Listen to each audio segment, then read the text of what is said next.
जय श्री कृष्णा। राधे राधे। भगतजनों, आप सभी का हमारे YouTube चैनल श्री कृष्ण देवानी में हार्दिक स्वागत है।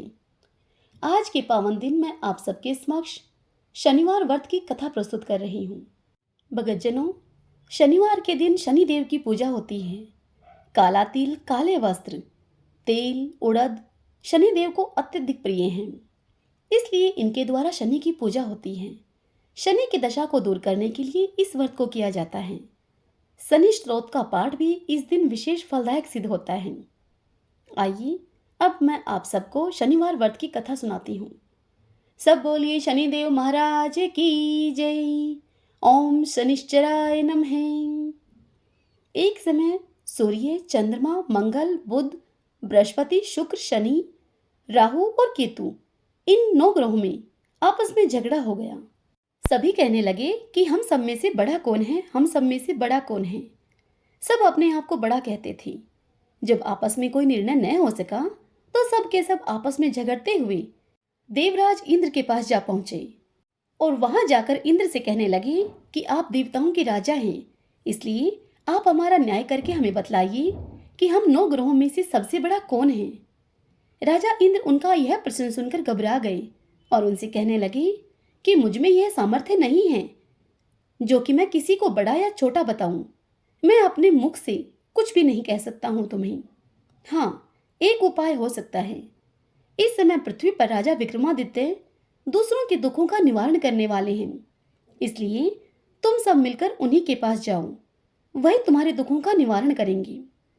देवराज के मुख से यह बात सुनकर सभी 9 ग्रह देवता चलकर भूलोक में राजा विक्रमादित्य की सभा में जाकर उपस्थित हो गए और अपना प्रश्न राजा विक्रमादित्य के सामने रखा। अब तो यह बात सुनकर राजा विक्रमादित्य भी बड़ी ही चिंता में पड़ गए कि मैं अपने मुख से किसको बड़ा और किसको छोटा बताऊं। जिसको छोटा बताऊंगा मैं, वही क्रोध करेगा।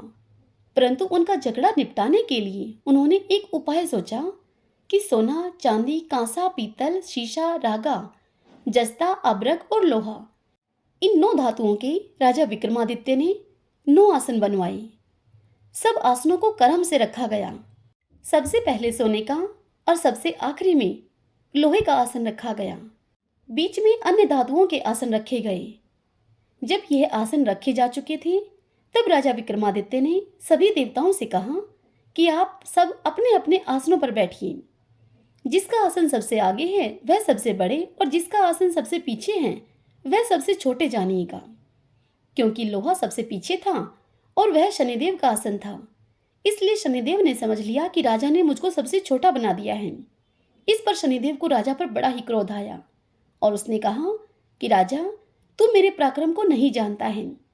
सूर्य एक राशि पर 1 महीना, चंद्रमा 2.25 दिन, मंगल 1.5 महीना, बृहस्पति 13 महीने, बुध और शुक्र 1-1 महीने, परंतु मैं एक राशि पर 2.5 साल अथवा 3.5 साल तक रहता हूँ। बड़े बड़े देवताओं को भी मैंने भीषण दुख दिया है। हे राजन, सुनो, राम जी को 7.5 आई तो उन्हें वनवास हो गया और रावण पर 7.5 आई तब राम और लक्ष्मण ने सेना लेकर लंका पर चढ़ाई कर दी, रावण कुल का नाश कर दिया। हे राजा, अब तुम भी सावधान रहना। शनिदेव की यह बात सुनकर राजा विक्रमादित्य उनसे बोले, जो कुछ भाग्य में लिखा होगा वह देखा जाएगा। उसके बाद अन्य ग्रह तो प्रसन्नता पूर्वक अपने अपने लोक को चले गए, परंतु शनिदेव बड़े क्रोध के साथ वहां से गए। कुछ काल व्यतीत होने पर जब राजा को 7.5 की दशा लगी तो शनिदेव घोड़ों के सौदागर बनकर अनेक सुंदर घोड़ों के सहित राजा की राजधानी में आए। जब राजा विक्रमादित्य को इस बात की खबर मिली तो राजा ने अपने अश्वपाल से कहा कि अच्छी नस्ल के घोड़े खरीद लो। अब अश्वपाल राजा की इस आज्ञा को सुनकर घोड़ों के उस सौदागर के पास आया। अश्वपाल ने अच्छी नस्ल के घोड़े देखकर जब उस सौदागर से उनका मूल्य पूछा तो मूल्य को सुनकर सौदागर के मुख से वह अश्वपाल चकित रह गया और यह समाचार उसने तुरंत ही राजा को दिया। राजा उन घोड़ों को देखकर एक अच्छा सा घोड़ा चुनकर उस पर सवारी के लिए चढ़ गए। अब राजा जैसे ही उस घोड़े की पीठ पर सवारी के लिए चढ़े, वह घोड़ा जोर से भागने लगा और भागते भागते राजा को लेकर वह घोड़ा एक घनघोर जंगल में जाकर राजा को वहां छोड़कर अंतर्ध्यान हो गया। इसके बाद राजा अकेला ही उस जंगल में भटकता फिरता रहा। उस जंगल में भटकते हुए राजा को बहुत देर के बाद भूख और प्यास से दुखी होकर भटकते भटकते एक ग्वाले ने उनको देखा। उस ग्वाले ने राजा को प्यास से व्याकुल देखकर उनको पानी पिलाया। राजा की उंगली में एक अंगूठी थी। राजा ने वह अंगूठी निकालकर प्रसन्नता से उस ग्वाले को दे दी और शहर की ओर चल दिए। राजा शहर में पहुंचकर एक सेठ की दुकान पर जाकर बैठ गई और अपने आप को उज्जैन का रहने वाला तथा अपना नाम वीका बताया। सेठ ने उसको एक कुलीन मनुष्य समझकर जल आदि पिलाया। भाग्यवश उस दिन सेठ की दुकान पर बिक्री बहुत अधिक हुई। तब सेठ ने उसको भाग्यवान पुरुष समझकर भोजन कराने के लिए अपने साथ लेकर अपने घर चला गया। भोजन करते समय राजा ने वहां पर एक आश्चर्यजनक बात देखी। राजा ने देखा कि खूंटी पर हार लटक रहा है और वह खूंटी कुछ समय के पश्चात उस हार को निगल रही है। भोजन के बाद कमरे में आने पर जब सेठ को कमरे में वह हार नहीं मिला तो सबने यही निश्चय किया कि उस कमरे में इस वीका के सिवा कोई नहीं आया, अतः अवश्य ही इसी ने हार को चुराया है। जब सेठ ने वीका से पूछा हार के लिए, तब वीका ने कहा कि हार मैंने नहीं लिया है। इस बात पर 5-7 आदमी इकट्ठे होकर उसको फौजदार के पास ले गए। फौजदार ने उसको राजा के सामने उपस्थित कर दिया और कहा कि ये वीका नाम का आदमी तो भला ही प्रतीत होता है, चोर मालूम तो नहीं होता, परंतु सेठ का कहना है कि इसके सिवाय और कोई हमारे घर में आया ही नहीं, अवश्य ही चोरी इसी ने की है। तब राजा ने आज्ञा दी कि इसके हाथ पैर काटकर चौरंगिया बना दिया जाए। राजा की आज्ञा का तुरंत पालन किया गया और वीका के हाथ पैर काट दिए गए। इस प्रकार कुछ काल व्यतीत होने पर उस वीका को एक तेली अपने घर पर ले गया और कोल्हू पर बिठा दिया उसे। वीका उस पर बैठा हुआ अपनी जबान से बैल को हाँकता रहा। शनि की दशा जब समाप्त हो गई और एक रात को वर्षा ऋतु के समय पर वह मल्हार राग गाने लगा। उसके राग और गाने को सुनकर उस शहर के राजा की कन्या उस राग पर मोहित हो गई और दासी को खबर लाने के लिए भेजा और कहा कि हमारे शहर में यह कौन गा रहा है, तुम पता करके आओ। दासी सारे शहर में फिरती फिरती क्या देखती है कि तेली के घर में एक चौरंगिया राग गा रहा है। दासी ने महल में आकर राजकुमारी को सारा वृत्तांत सुना दिया। बस उसी क्षण राजकुमारी ने अपने मन में यह प्रण कर लिया कि चाहे कुछ भी हो जाए, मुझे उस चौरंगिया के साथ ही विवाह करना है। प्रातःकाल होते ही जब दासी ने राजकुमारी को जगाना चाहा तो राजकुमारी अनशन व्रत लेकर पड़ी रही। तब दासी ने रानी के पास जाकर राजकुमारी के न उठने का सारा वृत्तांत कहा। रानी ने तुरंत ही वहां जाकर राजकुमारी को जगाया और उससे दुख का कारण पूछा। तब राजकुमारी ने अपनी माँ से कहा, माँ, मैंने यह प्रण कर लिया है कि तेली के घर में जो चौरंगिया है उसी के साथ मैं विवाह करूंगी। तब राजकुमारी की माता ने कहा कि पगली, यह क्या बात कह रही है, तेरा किसी देश के राजा के साथ विवाह किया जाएगा। राजकुमारी कहने लगी कि माँ, मैं अपना प्रण कभी नहीं तोड़ूंगी। तब उसकी माता ने चिंतित होकर यह बात राजा को बताई।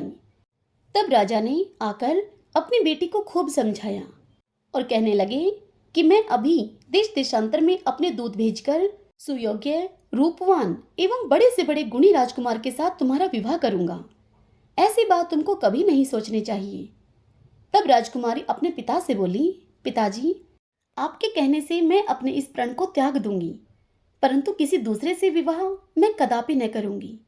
इतना सुनकर राजा ने क्रोध में भरकर अपनी बेटी से कहा कि पुत्री, तेरे भाग्य में ऐसा ही लिखा है तो तेरी जैसी इच्छा है तू वैसा कर। तत्पश्चात उस राजा ने तेली को बुलाकर कहा कि तेरे घर में जो चौरंगिया है उसके साथ मैं अपनी कन्या का विवाह करना चाहता हूँ। यह सुनकर तेली ने राजा से कहा कि राजा जी, यह कैसे हो सकता है, कहाँ आप हमारे राजा और कहाँ मैं नीच तेली।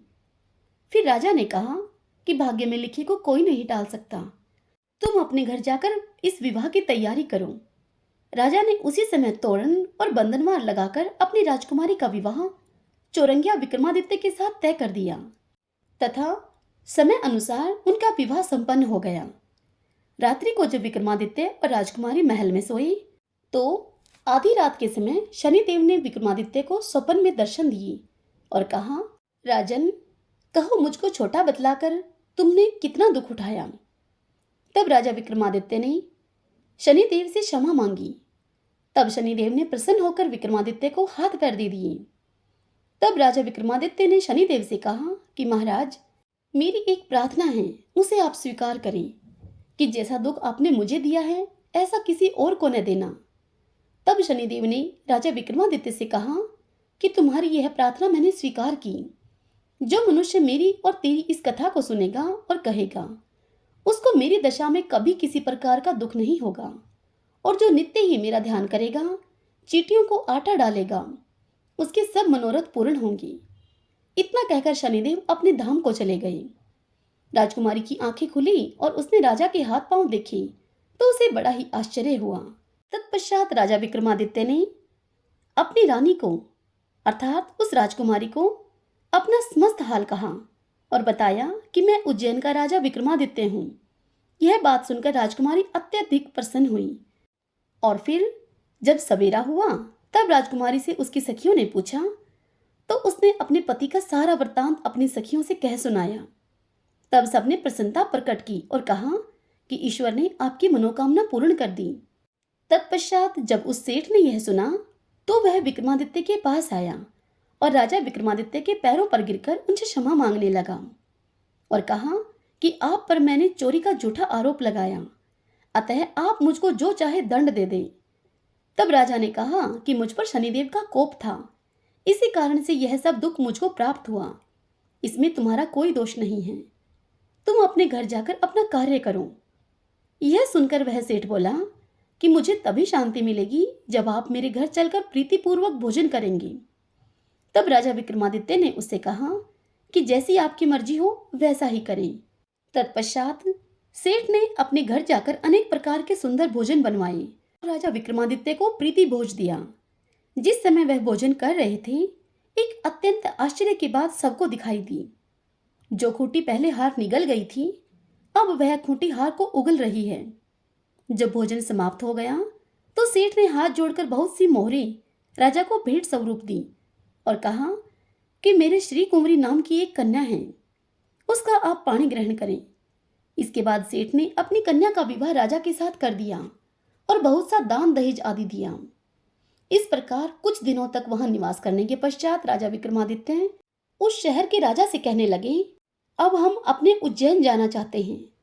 फिर कुछ दिनों के बाद राजा विक्रमादित्य विदा लेकर राजकुमारी मनभावनी और उस सेठ की कन्या श्री कुंवरी तथा अनेक दास दासी रथ तथा पालकियों के सहित राजा विक्रमादित्य उज्जैन की तरफ चल पड़े। जब शहर के निकट पहुंचे और पूर्ववासियों ने राजा के आने का संवाद सुना तो समस्त उज्जैन की प्रजा अगवानी के लिए वहां आई। तब बड़ी प्रसन्नता से राजा अपने महल में पधारे। सारे शहर में बहुत बड़ा उत्सव मनाया गया और रात्रि में दीपमाला की गई। दूसरे दिन राजा ने शहर में यह घोषणा कराई कि शनि देवता सब ग्रहों में सर्वोपरि हैं। मैंने इनको छोटा बताया था, जिस कारण से मुझको यह दुख प्राप्त हुआ।